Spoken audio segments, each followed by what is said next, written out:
दोस्तों हर हर महादेव ओम नमः शिवाय। सावन का महीना चल रहा है। ऐसे में हर कोई भगवान भोले बाबा को खुश करना चाहता है। हर किसी की इच्छा होती है कि वो सावन में भोलेनाथ को खुश करके अपनी सभी इच्छाएं और मनोकामनाएं पूरी कर ले। पर कई बार आप लोग ऐसी गलतियां कर देते हैं या कर बैठते हैं जिससे शिव क्रोधित हो जाते हैं। और ये बात तो आप जानते हैं कि भोलेनाथ यदि भोले हैं तो उनका क्रोध भी अत्यंत विनाशकारी होता है।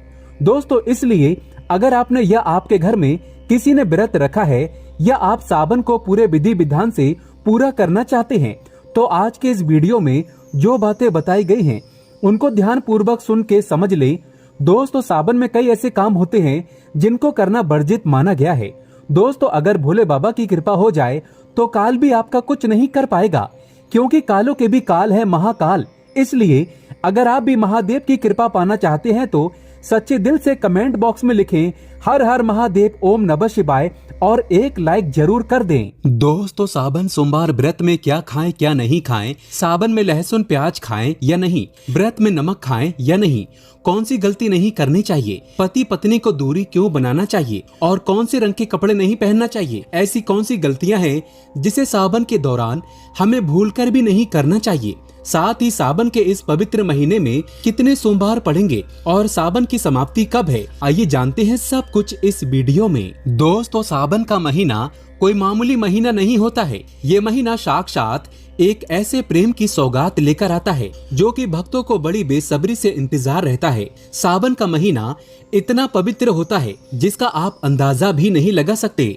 सावन का त्योहार भारत में तो मनाया ही जाता है, लेकिन क्या आप जानते हैं विदेशों में भी सावन का पवित्र महीना बड़ी जोरों शोरों के साथ और खुशी के साथ मनाया जाता है। वैज्ञानिक मानते हैं सावन में प्रकृति आपस में बातें करती है और वातावरण सुगम हो जाता है, हरियाली की उत्पत्ति होती है और नए नए बीज उगते हैं, वर्षा आदि होती है। इस मौसम में हरियाली साक्षात महादेव का स्वागत करती है और महादेव से बातें करती है।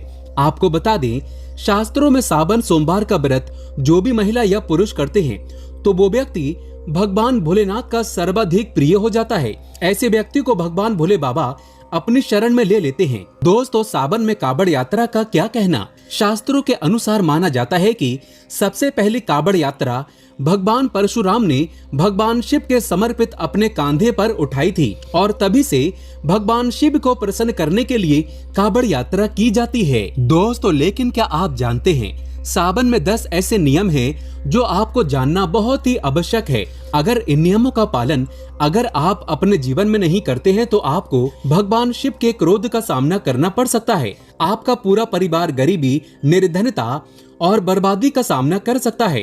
दोस्तों आज की वीडियो बहुत ही सुंदर है, वीडियो को अंत तक जरूर देखें क्योंकि अधूरा ज्ञान हमेशा खतरनाक साबित होता है। इसलिए वीडियो को पूरा अंत तक जरूर देखें और सच्चे दिल से कमेंट बॉक्स में लिखें हर हर महादेव ओम नमः शिवाय। वीडियो को लाइक जरूर करें। आइए जानते हैं। दोस्तों सबसे पहले जानते हैं सावन सोमवार व्रत की तारीख। दूसरे सोमवार का व्रत 17 जुलाई, तीसरे सोमवार का व्रत 24 जुलाई, चौथा सोमवार व्रत 31 जुलाई, पांचवा व्रत 7 अगस्त, छठा सोमवार व्रत 14 अगस्त, सातवां सोमवार व्रत 21 अगस्त और आठवां सोमवार 28 अगस्त को रखा जाएगा। दोस्तों अब जान लेते हैं सावन सोमवार के व्रत में क्या खाना चाहिए और क्या नहीं खाना चाहिए। अगर आपने सावन सोमवार का व्रत रखा है तो आप इस दिन सात्विक भोजन ही करें। ये निर्जला व्रत नहीं होता, इसलिए इस व्रत में सेंधा नमक से बनी चीजें खा सकते हैं। अगर आपने फल खाने पर संकल्प लिया है तो नमक भूल कर भी ना खाएं। आप फल वगैरह ही खाएं और कुछ मत खाना। व्रत में बाहर का गन्ने का जूस मत पीना, उसमें नमक पड़ा होता है।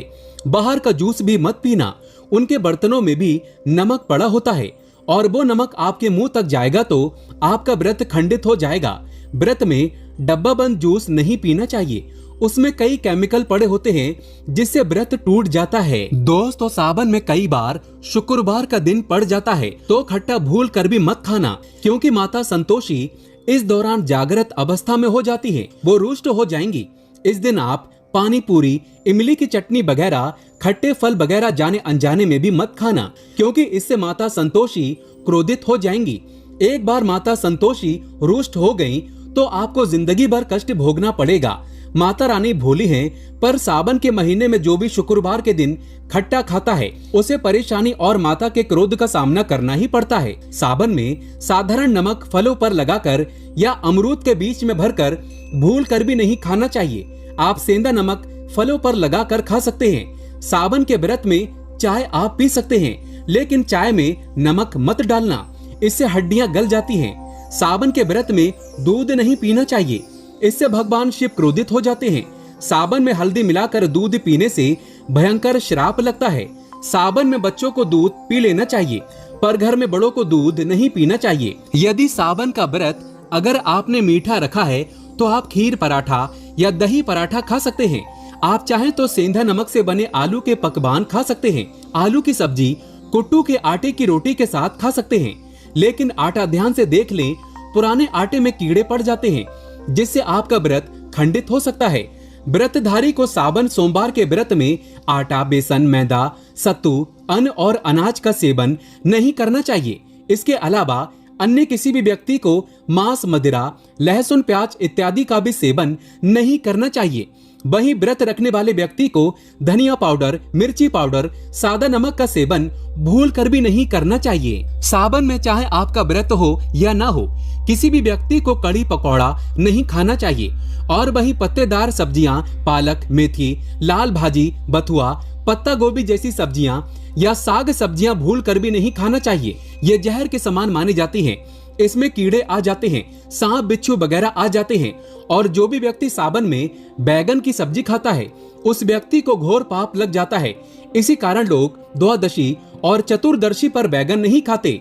पत्तेदार सब्जियां क्यों नहीं खाई जाती, इसके पीछे एक कथा है, मैं आपको बताऊंगा। दोस्तों, सावन के पवित्र महीने में कौन सी गलतियां नहीं करना चाहिए? ये गलतियां पाप का भागीदार तो बनाती ही हैं, साथ ही साथ ऐसा व्यक्ति नरक में अटका रह जाता है। सावन में घर के सभी लोगों को सुबह जल्दी उठना चाहिए और जितना जल्दी हो सके कम से कम पहला सावन स्नान अवश्य करें। परिवार में सबको स्नान करना चाहिए। यदि कोई बीमार है तो उस पर गंगा जल के छींटे मार दें। सावन में किसी भी गरीब का अपमान ना करें। क्या पता उस गरीब के रूप में भगवान शिव हो, क्योंकि भगवान शिव सावन में अपने भक्तों की परीक्षा लेने आते हैं। सावन में देर तक सोने वाली महिला का पति बर्बाद हो जाता है और उसकी मृत्यु निकट भविष्य में जल्दी हो जाती है। इसलिए पति के उठने से पहले सावन में हर स्त्री को जल्दी उठ जाना चाहिए और भगवान शिव की पूजा करनी चाहिए। सोमवार व्रत आपको अवश्य करना चाहिए। ऐसा करने से धन लक्ष्मी का वास होता है। सावन में पति पत्नी को सहवास नहीं करना चाहिए। अगर आपने व्रत रखा है या आपकी पत्नी ने व्रत रखा है तो आप दूरी बनाकर रखें, क्योंकि इस दौरान भगवान शिव की शरण में होता है ऐसा व्यक्ति। सावन में घनघोर काले वस्त्र पहनकर शिव मंदिर में नहीं जाना चाहिए। चाहे तो आप घर में काले वस्त्र पहन सकते हैं, लेकिन मंदिर में भूलकर भी मत जाना और न ही व्रत में काले वस्त्र पहनना चाहिए। वैसे तो सावन में लहसुन, प्याज नहीं खाना चाहिए, पर यदि आपका व्रत है तो उस दिन पूरे परिवार को लहसुन, प्याज से परहेज करना चाहिए। सावन के महीने में घर में गंदगी नहीं होना चाहिए, इससे प्रकृति नाराज हो जाती है। सावन में आपके घर का जो मंदिर है उसमें माचिस के खाली पड़े डिब्बे या माचिस नहीं रखना चाहिए। सावन में घर में किसी भी व्यक्ति को गाली नहीं देना चाहिए, चुगली आदि नहीं करना चाहिए। पत्नी को अपशब्द नहीं कहना चाहिए और न ही पति को अपशब्द कहना चाहिए, इससे भगवान शिव आपको श्राप दे देते हैं। सावन में जो भी व्यक्ति दूध में हल्दी डालकर पीता है उसके ऊपर महाकाल का क्रोध बरसता है। सावन में बाल, नाखून, दाढ़ी वगैरह नहीं बनवाना चाहिए, ये आपको पहले कर लेना चाहिए। कोई ज्यादा समस्या हो तो आप ऐसा कर सकते हैं, पर शिव जी से क्षमा अवश्य मांग लें। सावन में शरीर पर तेल नहीं लगाना चाहिए। यदि आपका व्रत है तो आप शरीर पर तेल ना लगाएं। माता पिता का सम्मान करना चाहिए, क्योंकि माँ माता पार्वती और पिता भगवान शिव को माना जाता है, इसलिए माता पिता में इन दोनों का वास होता है। माँ पिता का आदर करने से भगवान शिव और माँ पार्वती प्रसन्न होती हैं। सावन में देवी देवता से जुड़ी कोई भी शुभ चीज उपहार के तौर में कभी किसी को मत देना, नहीं तो भगवान शिव आपके घर से सदैव के लिए चले जाएंगे। दोस्तों, अब जानते हैं सावन के इस पवित्र महीने में शिवलिंग पर कौन कौन सी चीजें नहीं चढ़ाना चाहिए जिससे आपको पाप ना लगे। शिव पुराण के अनुसार शिव भक्तों को कभी भी भगवान शिव को तुलसी, हल्दी और सिंदूर सहित ये 6 वस्तु नहीं चढ़ाना चाहिए। पौराणिक कथा के अनुसार केतकी के फूल ने ब्रह्मा जी के झूठ में साथ दिया था, जिससे नाराज होकर भगवान भोलेनाथ ने केतकी के फूल को श्राप दिया। इसलिए केतकी का फूल शिवलिंग पर नहीं चढ़ाया जाता और वहीं नारियल का पानी भी शिवलिंग पर कभी भी अर्पित नहीं करना चाहिए। शंख से जल भी भगवान भोलेनाथ को नहीं चढ़ाना चाहिए। शास्त्रों के अनुसार सुबह 5 बजे से लेकर सुबह 11 बजे तक शिवलिंग पर जल चढ़ाना बहुत ही शुभ और अत्यंत मंगलकारी होता है। कभी भी शाम के समय शिवलिंग पर जल ना चढ़ाएं। शास्त्रों के अनुसार शिवलिंग पर काली मिर्च चढ़ाने से रोगों का नाश होता है। इसके साथ ही सुख समृद्धि की प्राप्ति होती है। घर में कभी भी अंगूठे के आकार से बड़ा शिवलिंग नहीं रखना चाहिए और शिवलिंग पर जल धारा अवश्य होना चाहिए। भगवान भोलेनाथ को टूटे हुए अक्षत कभी अर्पित नहीं करना चाहिए, इससे वो क्रोधित हो जाएंगे। सावन के पवित्र महीने में कटे फटे बेलपत्र शिवलिंग पर अर्पित नहीं करना चाहिए। बेलपत्र की संख्या 3 होना चाहिए। बेल पूरे साबुत होना चाहिए, लेकिन आप 6 महीने पुराना बेलपत्र भी शिवलिंग पर अर्पित कर सकते हैं, लेकिन वो कटा फटा ना हो। 6 महीने तक बेलपत्र पवित्र और शुभ माना जाता है। सच्चे दिल से बेलपत्र शिवलिंग पर चढ़ाने से 21 मनोकामनाएं पूर्ण हो जाती हैं। भगवान शिव को दूध में पानी डालकर नहीं अर्पित करना चाहिए, इससे आपको फल भी इसी तरह ही मिलेगा। भगवान शिव को एक बूंद भी आप अर्पित कर सकते हैं, पर दूध शुद्ध होना चाहिए और आपका मन भी शुद्ध होना चाहिए। शास्त्रों के अनुसार पीतल के कलश से शिवलिंग पर दूध चढ़ाना सबसे उत्तम बताया गया है। धार्मिक कर्म कांड में पीतल के बर्तनों का विशेष महत्व बताया गया है। विवाह आदि के कार्यों में इसलिए पीतल के बर्तनों का प्रयोग किया जाता है। आपको बता दें, सोमवार को पीतल के कलश से ही शिवलिंग पर दूध से अभिषेक शुभ बताया गया है। स्टील और प्लास्टिक से बने बर्तन का प्रयोग न करें। शिवलिंग पर जल चढ़ाते समय वो जल आपके पैरों के पास नहीं जाना चाहिए, अशुभ माना जाता है। उसे लांघना भी नहीं चाहिए, उसे हम जलहैरी कहते हैं। सावन में जल अपने घर का होना चाहिए। मंदिर से जल भरकर मंदिर में ही अर्पित नहीं करना चाहिए, इससे आपका भाग्य खराब हो सकता है। दोस्तों, सावन में ये चीज खा लेने से दुनिया की कोई भी ताकत आपको धनी होने से रोक नहीं पाएगी। मैं ईश्वर की सौगंध खाता हूँ, अगर आपने सावन में ये चीज खा ली तो आपको करोड़पति होते देर नहीं लगेगी, लेकिन सच्चे दिल से ही खाना है। आइए जानते हैं। सावन में शिव भक्तों को शिवलिंग पर चढ़ा हुआ प्रसाद के रूप में धतूरा जरूर खाना चाहिए। इसे आपको ज्यादा नहीं खाना है, बस अपनी जुबान पर हल्का सा टच करना है। ज्यादा खाएंगे तो आप बीमार पड़ जाएंगे, इसलिए बस टच कर लें। आप देखना आपके अंदर सकारात्मकता का संचार होगा और आपको धनी होने से कोई नहीं रोक पाएगा। दूसरा है बेल फल। बेल फल प्रसाद के रूप में खाने से माता पार्वती के साथ साथ भगवान शिव की कृपा भी बरसेगी और समस्त 33 कोटि देवी देवता आपको धनवान बनाएंगे। बस ये चीजें आपको खाना है और आप खुद देखना, आपको धनी होने से दुनिया की कोई भी ताकत रोक नहीं पाएगी। दोस्तों, अगर भोले बाबा की कृपा हो जाए तो काल भी आपका कुछ नहीं कर पाएगा, क्योंकि कालों के भी काल हैं महाकाल। सच्चे दिल से कमेंट बॉक्स में लिखें हर हर महादेव, ओम नमः शिवाय, एक लाइक जरूर करें।